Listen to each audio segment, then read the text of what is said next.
we got to stop playing Legos. Like, Yeah. humans are not Legos. They don't work Yeah. like that. Like, I know everybody wishes they were, but I got news for you. They're not.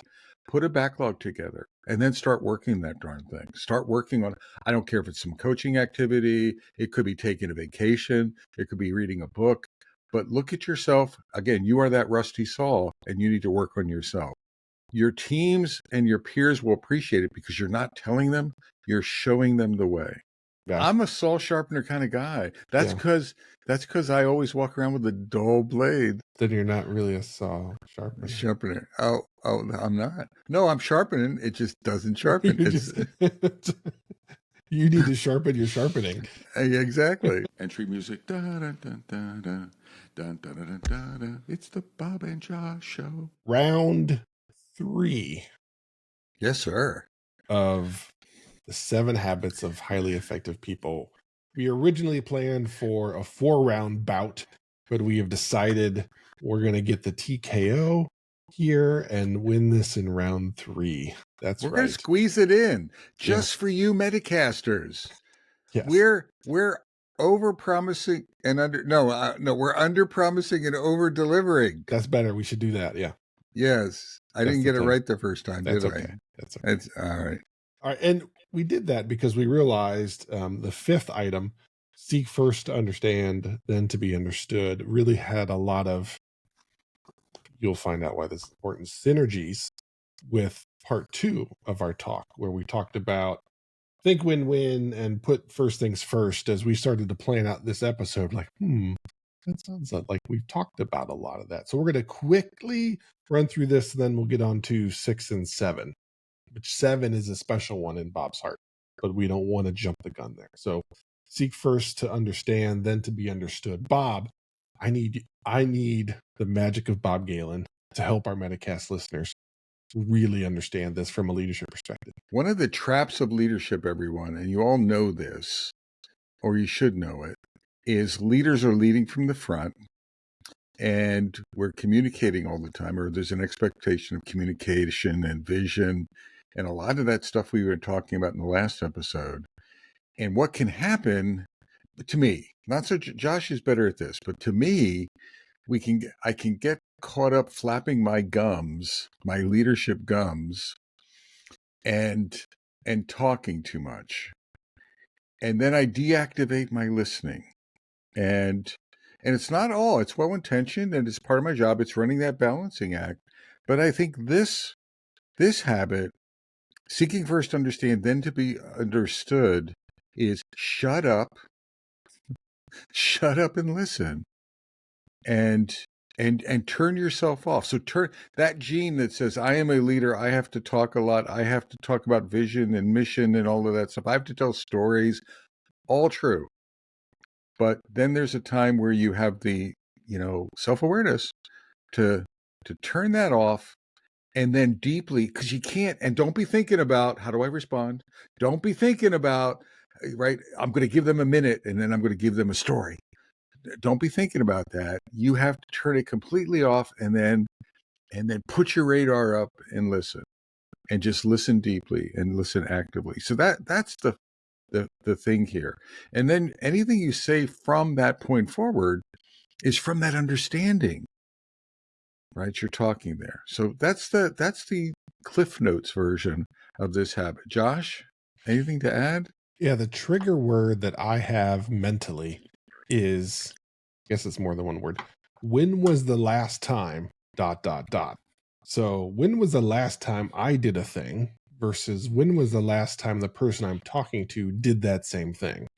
And oftentimes leaders are spouting off doing other things when they haven't done the thing in like decades, but they're talking to somebody that has done the thing like 10 minutes ago.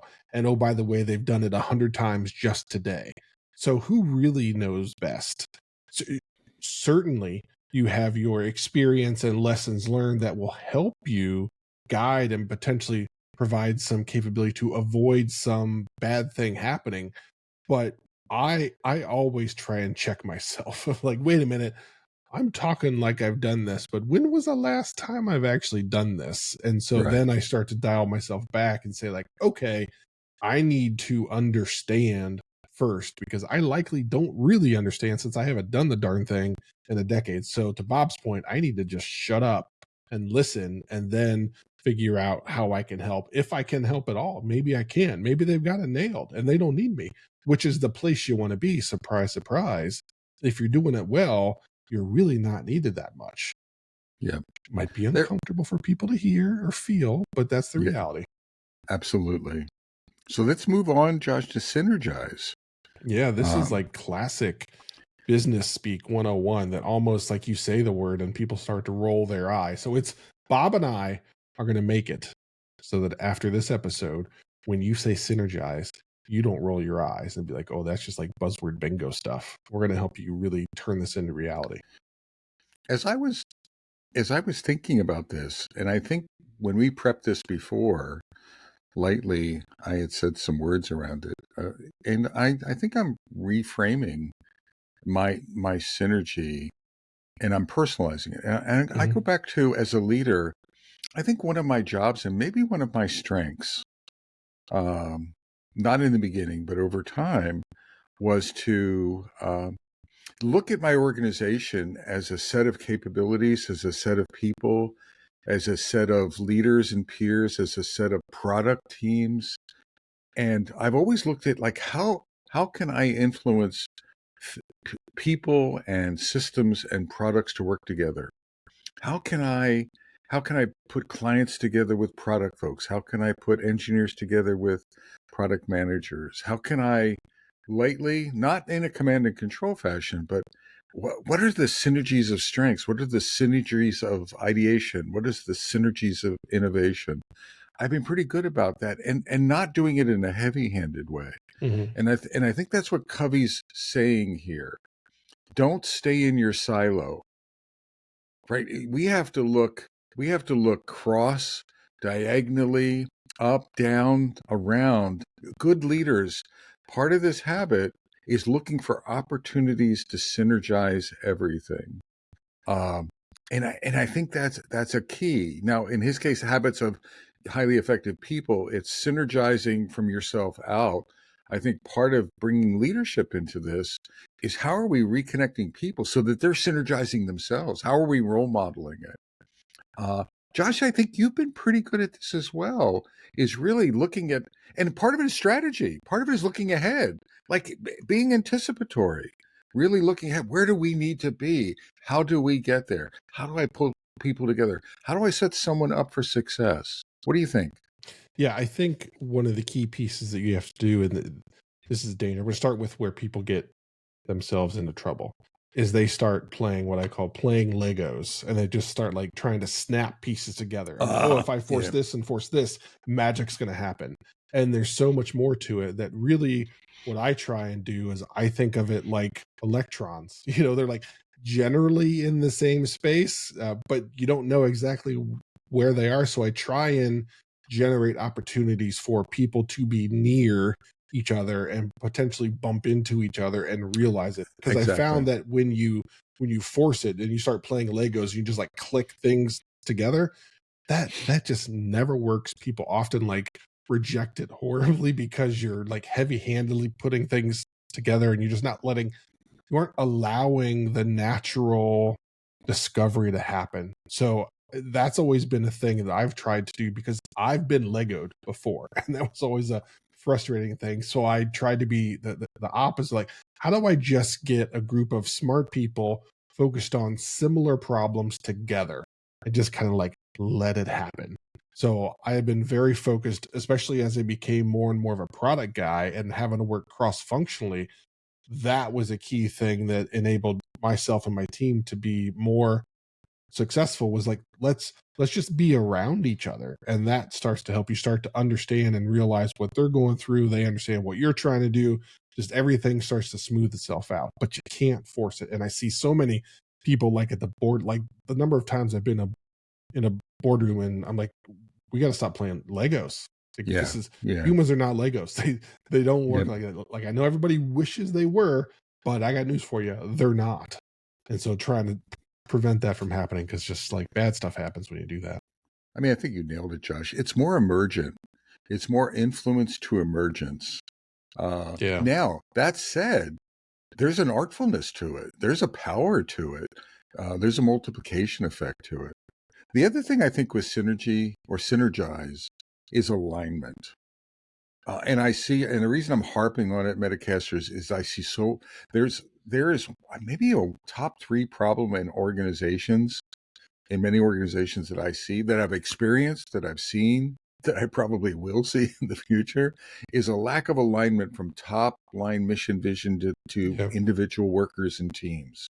And the insidious part about it is people think there's alignment, but when you look under the covers, there's a lack of alignment, and it creates so much tension, so much wasted discussion, etc. So part of synergy is to have those discussions to make sure that so it's not just connecting dots, maybe organizationally or from an interaction perspective, but are we all rowing the boat? Are all the oars in synchronization going in the same, and is the boat going in the right direction? I know that's a poor metaphor, Josh, but I couldn't help myself. That's all right. I didn't know what else to expect. So something I want to highlight that Bob said is that you create an environment where that's the thing, and the key to unlocking that. You could do all the environment creation that you want. We could do everything that I just talked about. We could put people in similar spots. But if you have not done a good enough job as a leader ensuring that everybody's thinking the same thing, understanding what the problem actually is, understanding why our customers care enough to give us their money. If you haven't connected those dots, and newsflash, you're going to never stop connecting those dots. Like that is the thing, that when you're running a decent sized organization, you are continuously making sure everybody has and maintains the same context of who we are, why we're here, what we're doing, what's coming, what's next, so that when you create the synergies of people being together, there's actually value add versus, as Bob mentioned, distraction, where like it's harder because now we're talking about opposite things, and Bob's trying to do one thing and I'm trying to do another, and they're like opposing. Exactly. Like, well, why are you doing that? And that just causes drama and pain and suffering. But when you do everything we talked about and you make sure everybody's rowing in the same direction, that's when the force multiplier happens. I had to go with it, Bob. Sorry. No worries. Yeah. Now, Metacasters, I think we nailed that one. Yeah. Now we need a drum roll. There we go. Drum roll. My favorite, Seventh Habit, is my favorite, has been my favorite for decades. I like the metaphor. I think of myself as an old rusty saw. And what is that? And what needs to happen for an old rusty saw? You need to sharpen it. You need to clean it up. So sharpen the saw is that last habit, and it's continuous. He did it. He left it to last intentionally because it's the recursive habit. Like, we're going back and sharpening the saw on the other habits. We're not. This is not a serial set of habits from a leadership point of view. They're cross connecting. You saw that in the last episode. We cross connected some of them, and this set is cross connecting as well. So sharpen the saw. So some things I wrote down around this: continuous learning, both for yourself and instilling it in the organization. You have a growth mindset. It's all about growing. Am I growing teams? Am I growing awareness? Am I growing the product? You have that. So it's not a subtractive mindset. It's a growth mindset. Another part of Sharpen the Saw, and this is where a lot of leaders, fall down, is self-care to me. It's so you are your body, your mind, in my case, I don't know, but your mind is the saw. Your body is the saw. Are you taking care of yourself? Are you striking that right balance? Josh knows I walk my talk in this area. I am continuously learning. I'm continuously reading. I'm continuously experimenting. One of the things that I do a lot of is reflection. You all have heard me talk about that a lot, and reflective learning. It's a part of who I am. I can't help myself. I'm curious. So a part of my driving force for Sharpen the Saw is curiosity. Now, it's not just for me. When I've been a leader in organizations, I've emanated that. or encourage that, or it just, I mean, I've role modeled it and I've encouraged it in other people. So if I saw someone as a leader, as I was role modeling, if they were getting it and they were embodying it themselves and then showing that initiative and or sharing it with other people, if it was a leader they reported doing, a manager or director, I would, I mean, I would high five them. It's actually what I wanted. Part of Sharpen the Saw for me at an organizational level, if you've ever heard of Sengi's learning organization, where you're creating learning at an organizational level. That's what I was looking for there. I wish everybody could see the Bob high five. It's a special movement. Bob gets this special run where he runs over and his hand is just like permanently up. And if you've heard Bob get excited, you get the excited Bob paired with Bob running, and then you get the high five. I've seen it a couple times, and it is fantastic, and it puts a smile on my face every time. So I wish I could give that to everybody, all of our listeners and viewers that have been around for decades. That is one thing that I so wish that you could see, and maybe we'll find a way to make it happen. But that's a classic Bob thing that I've seen, again, that puts a smile on my face. Now, when I think about this, I assume everybody sees the saw the same way I do, but I realize that's likely not true. I see it as a circular saw, not like a wood saw. Like I see it as just thing that's just like constantly spinning, which really hits on Bob's point of you have to continuously do it because that next tooth on that saw is coming back around, and if it's not sharpened, it's not going to cut, and it's going to cause the wood to splinter, and things are going to be bad. So I think of like a literal saw and how they work and operate effectively is it needs to be sharpened. It needs to be fast so it can cut smoothly and safely. And if you aren't doing that, bad things are going to happen in a million different ways, both you personally with how you do your job, but as you begin to grow. One of the things that I saw when I was reading about this and doing some prep is the visual of an upward spiral kind of hit me as like, oh yeah, you're going around on that saw, but you're moving up every time. Maybe not a ton, maybe a little bit, but because that saw is constantly moving and you're getting a little bit better each time, you're always going up. So having that as a thing that you do, and one of the things that I like about this is, to Bob's point, is the intentionality of it. Is like, this is a thing that you must do, and this is the thing.